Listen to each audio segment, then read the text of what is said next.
mula pa kanina sa mga naunang nagsalita at maging sa mga video presentation ay ipinakita na po kung gaano katindi at karami ang problemang dinaranas ng ating bansang Pilipinas, na yan po ang dapat na unahin na asikasuhin at bigyan ng solusyon ng mga naluklok sa tungkulin o namumuno sa ating bansa.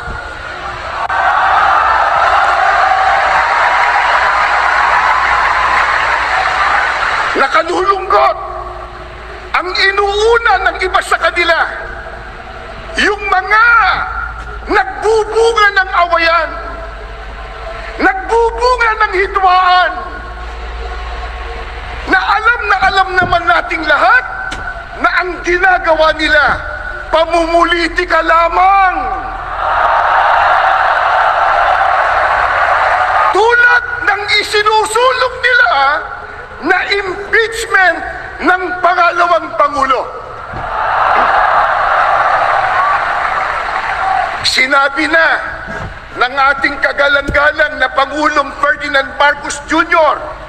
at alam na po ng marami nating kababayang Pilipino, ang totoo nating lahat.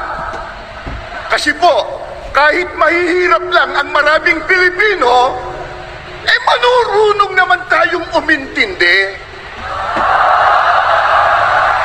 Hindi tayo mangmang.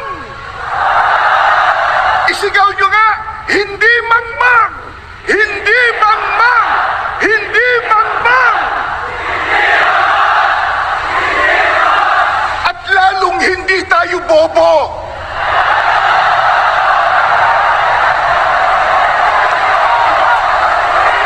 Hindi bobo!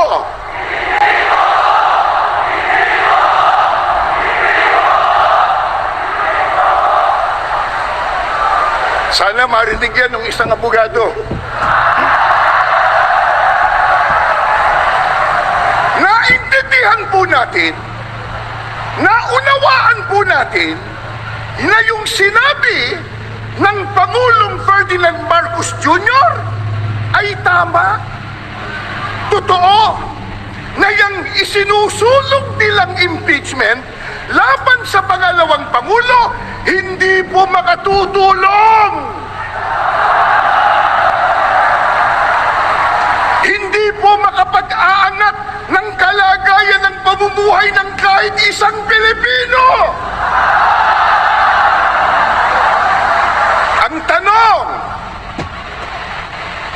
yan ba naintindihan ng mga mambabatas? Naintindihan? May ginawa silang manifesto raw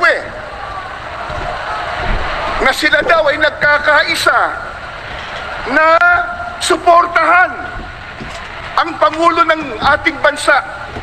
Kaya lang, nakapagtataka, ang kanilang ginagawa, kabaliktaran.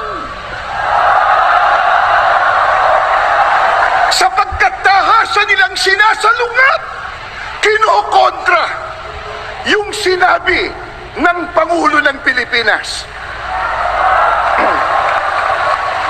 Mga kaibigan, mga kababayan, at mga mahal po naming mga kapatid, hindi maikakaila, matindi na ang problemang nararanasan ng ating bansa, lalo na po sa ekonomiya.